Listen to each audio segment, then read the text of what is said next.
send up some wine. And food. The food is good here. So I see. Androv patted his paunch good-naturedly. He said, well, next May Day, Moscow will be importing much American food under very favorable trade conditions. He smiled in the dim light, then pushed open a panel on the wall. Come. They stepped into a large Elizabethan-style chapel. This way, please. The American crossed the chapel, converted now into an office, and sat in an armchair. He looked around. Your office? Yes. The American nodded to himself. Since he couldn't imagine a bigger or more elegant office in the mansion, he assumed that the Soviet ambassador to the United Nations had lesser accommodations.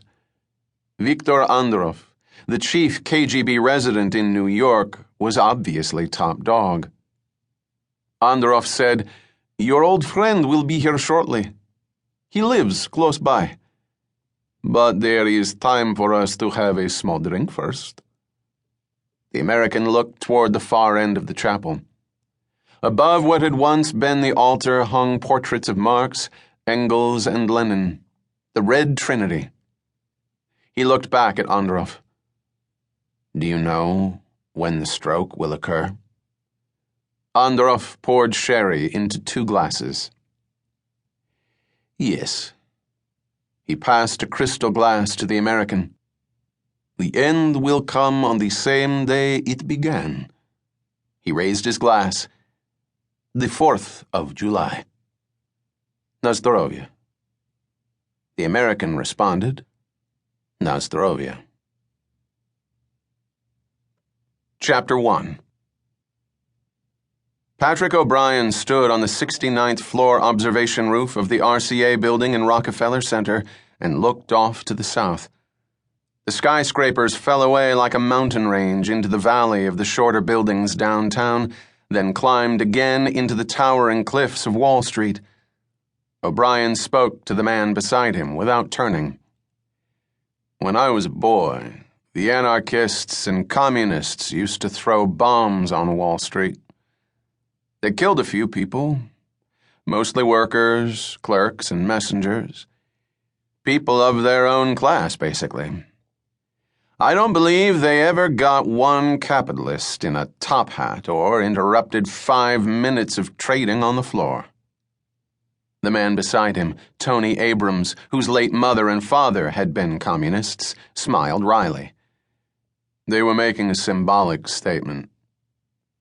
I suppose you would call it that today. O'Brien looked up at the Empire State Building 3/4 of a mile in the distance. He said, It's very quiet up here. That's the first thing anyone used to New York notices. The stillness. He looked at Abrams. I like to come up here in the evening after work. Have you been up here before? No. Abrams had been with O'Brien's law firm, O'Brien, Kimberly & Rose, located on the 44th floor of the RCA building, for over a year. He looked around the nearly deserted roof. It ran in a horseshoe shape around the south, west, and north sides of the smaller, top-floor structure that held the elevator. It was paved with red terracotta tile, and there were a few potted pine trees planted around.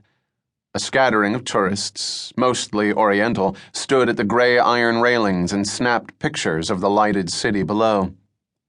Abrams added, And I confess I've never been to the Statue of Liberty or the Empire State Building either. O'Brien smiled. Ah, a real New Yorker. Both men stayed silent for some time. Abrams wondered why O'Brien had asked him to share his twilight vigil. As a process server, pursuing a law degree at night, he had not even seen the old man's office, much less had more than a dozen words at one time with him. O'Brien seemed engrossed in the view out toward the upper bay. He fished around in his pocket, then said to Abrams, Do you have a quarter?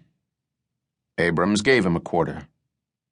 O'Brien approached an electronic viewer mounted on a stanchion and deposited the quarter.